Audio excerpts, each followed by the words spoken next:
All right, my first book review. Prepare yourself. Um, so I just read this book. Well, actually, I read it months ago. But I took a lot of points from it, so I want to talk about it. It's called Sleep Smarter by Shawn Stevenson, and obviously it's about sleep. The tagline is 21 proven tips to sleep your way to a better body, better health, bigger success. And yeah, a lot of great tips. And I'll talk about my 10 favorite ones. Uh, Here we go. So, number one is rise early. It turns out that early risers have like a full GPA point higher than non early risers, and also better personality characteristics, whatever that means. Probably higher positive affectivity. I think that's what he says in the book. Um, yeah, so great benefits of rising early. Number two is another benefit of rising early, which is taking advantage of your body's cortisol release in the morning. We hear about cortisol, a stress hormone, and we think, oh, that's bad. But really, it serves a neutral purpose in our bodies. It gets us up in the morning. That's our body signal to kind of, get us going. It's only bad when we have a chronically high level of it from, other environmental stressors, worrying about stuff, you know, that we shouldn't be or whatever, or exercising too much or what have you. Uh, so take advantage of that cortisol release by getting up early. Um, the third point I took from this book was supplement magnesium. I think like 90% of Americans or maybe everyone in the Western world is deficient in magnesium. So I think he recommends 400 milligrams per day. Um, I don't know. I think that's what I take. But it improves your sleep, kind of helps you relax at nighttime. Apparently, I don't really feel any effects from it necessarily. But yep, so supplement magnesium. That's number three. Number four is do avoid melatonin supplementation. And this one's pretty interesting. A lot of mainstream, fairly conservative health people say, melatonin supplementation is good. Like this Dr. Whale guy, Weil. I forget what book I read, but he's like, yeah, he supplements often and he recommends it, I think. And you read different websites of people saying supplement it and so forth. Like, I remember reading one and they go into the cost, benefit of supplementing magnesium or melatonin. He gets all technical with it. And very convincing until you realize that it's a hormone, and supplementing a hormone, you're going to downregulate your body's production of it. And who knows what the long-term effects of taking this hormone are. So I actually occasionally do supplement melatonin when like, you know, if I really need to sleep or if I'm jet lagged or something like that, then I'll do that. I'll take a sublingual 1 milligram, or actually I cut them in half, but I don't, I think it's bad to do that on a regular basis. So it was good to read that in this book. So that's point number four. Point number five is, let me think here. You want to keep plants in your room. Yeah, and they make you feel at peace, like you're in nature. They trick your mind to thinking you're in a green space. I don't know if he talks about that in the book, but that's very interesting. There are a lot of studies showing that living in proximity to green space greatly, i.e. nature, greatly increases your longevity and reduces your risk for various diseases. So if you probably, this is a little my hypothesis here, but if you had plants all up in your room, all over your room, that would probably not be bad for you and would probably be quite good for you.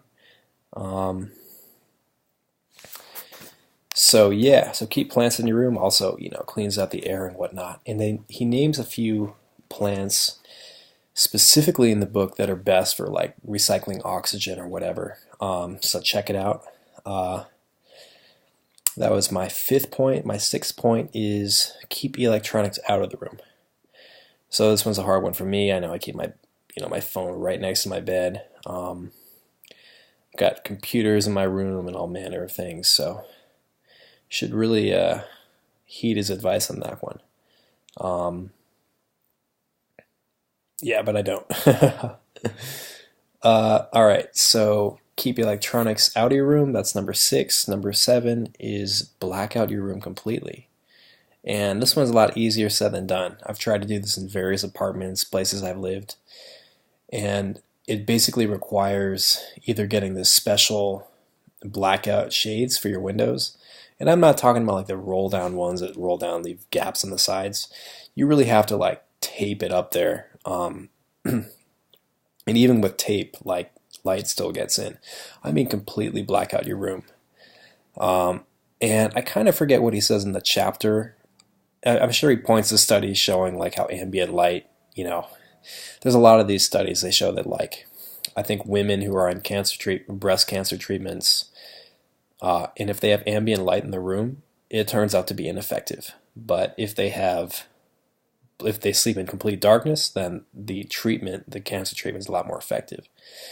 And there's another study, I'm not sure if it was mentioned in this book or something else I read, but they talk about how kids, if they're raised with night lights or other sources of ambient light in the room when they're growing up, are like twice as likely to be myopic, nearsighted than if the kid grew up in complete darkness. So, and there are other studies showing that too, like other studies about effectiveness of medications in complete darkness versus ambient light and stuff like that. So, black out your room, super important. The other thing is if your hours are not like in sync with the sun, you won't sleep that well in the morning, which matters, even because like even for people on fairly regular schedules, if you go to bed at midnight and you get up at 8 a.m., but the sun comes up at 6 and it enters your room even in a minor way, you'll probably find that you don't sleep as well for those 2 hours. So you could get like, what percent is that? Like 20 something percent, better sleep every night. And that could be huge. That would be quite a sleep hack to, get that much more sleep, that much more good sleep. I actually first found out the benefits of blacking out your room when I had this Zeo sleep monitor. They're actually out of business now, which is too bad. I just found my old machine, was going to fire it up again. But yeah, they're out of business, so that sucks. But I found that basically I wasn't sleeping well in the morning. Right when the sun came up, my sleep pattern, so you basically wear this thing on your forehead and it'll show you in the morning, how long you're in each phase of sleep. And when the sun would come in, it would disturb my sleep. And I wouldn't realize it though until I looked at the thing. So I would feel like how I felt was fairly arbitrary based on my, but then I could sort of tell. I mean, it wasn't really arbitrary at all, but sometimes I just didn't realize how poorly or how well I'd slept. How I felt was really more based on what stage of my sleep cycle I woke up in or whatever. But anyway, that's point number 7, I think. Number 8, I'm breaking this rule right now. It's to, don't use the electronics and shut off your lights like 90 minutes before you go to bed. So it's 11:31 right now. Part of the reason I'm actually doing this as my first book summary is because, or book talk, I guess, is because my sleep recently has been messed up. So it's a good chance to remind myself of, what's going to be required for me to get good sleep. Sleep is actually the one major aspect of my health that I have to work on. I got the nutrition down, I've been working out, doing my yoga and everything, and I feel great with those things, but like sleep is so important. And if you don't have sleep, then you don't have a lot of those other things. Like working out, you don't recover right. Like I felt it today in the gym. Just was not feeling it. And when you do sleep well, it's like, oh, you feel amazing. So I want to get back there. So what was I just talking about? Was that point 7? No, I think it was point 8. What is point 8 again? Oh yeah. Stop all the electronics 90 minutes before you go to bed. The reason for that is the light, hitting your retinas, and actually I think the receptors in your blood for this, or in your skin or something like that, they I think it's your pineal gland or something like that. Yeah, I don't know. Anyway, light basically signals to your body to stop producing melatonin because it's daylight. Your body thinks it's daylight or whatever. So you're suppressing your melatonin by looking at screens and whatnot. It's like a specific wavelength of blue light that does that. And so you can get a program called Flux, which I'm using currently in my computer right now. It's f.lux. And it basically, at nighttime, it'll make your screen emit less blue light. So it's a pretty cool tool that I use all the time. It's automatic. You just install it and you forget about it. It just goes by itself. So, yeah, and the other thing you can do, I think he actually has a chapter on that in the book. But the other thing that I do sometimes, which I should probably be doing now, is wearing my special glasses. I have these, like, it's super dorky. It's like these orange, like, safety glasses that I wear at nighttime to block out, because those, the orange or whatever, blocks out the blue spectrum. So, yeah. Yeah, so I typically wear those at night when I'm working at night on the computer, which I've actually been avoiding recently, but yeah, so you can get those glasses if you want. They're like $10 on Amazon. Point 9 is sleep cool. Sleep from 60 degrees to 68 degrees. It just, you sleep better like that. So, and point 10 is, what's point 10? Oh yeah, this one's interesting. You want to sleep from 10 p.m. to 2 a.m. for the best hormonal response.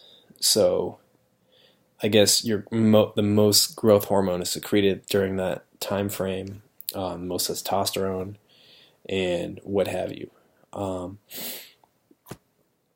it's not really 10 to 2. Obviously, that seems kind of arbitrary. But what he's saying is, within a few hours of sunset, you basically want to get a good chunk of sleep. And you don't want to, there's like, I think he says there's a point where you kind of get if you kind of break through that wall, you kind of miss that opportunity. So if you stay up too late, you kind of mess yourself up. So if you're staying up till 2 a.m. every night, you're probably never getting a very good hormonal response from your body. So that's kind of scary, because I know that I've definitely, I'm sort of a night owl type. So, yeah, so those are my 10 takeaways from Sleep Smarter by Shawn Stevenson. And I enjoyed the book. It's a short read. If you actually implement what he's saying, I have no doubt that your life will improve tremendously if your sleep is kind of crappy like mine is. But therein lies the challenge. That I read this book months ago, and I put these, I had those 10 takeaways in my flashcards, so I've been reviewing them every now and then. But actually putting them into practice is another matter that requires willpower to establish new habits. So I'm still working on that. But a lot of them are just kind of like set it and forget it type fixes, like blacking out your room. Although that actually is, kind of tricky, because if you want to have light during the daytime, you can't really use tape. And it's just tricky to find a good solution for that one. But a good way to do it, the best way to do it, is just to go to bed with the sunset, shortly after sunset, and wake up with the sun. So that's what I'm trying to move towards. But yeah, anyway, sleep is the one thing I'm trying to really work on, because it's super important. It probably trumps nutrition in terms of importance for your health. Well, it would be up there. So really got to get on that myself. I'm going to bed. It's 11:37. Check out the book Sleep Smarter, Shawn Stevenson. I think it's only an ebook. Maybe you can buy it in print. I got a Kindle, whatever. All right, party on.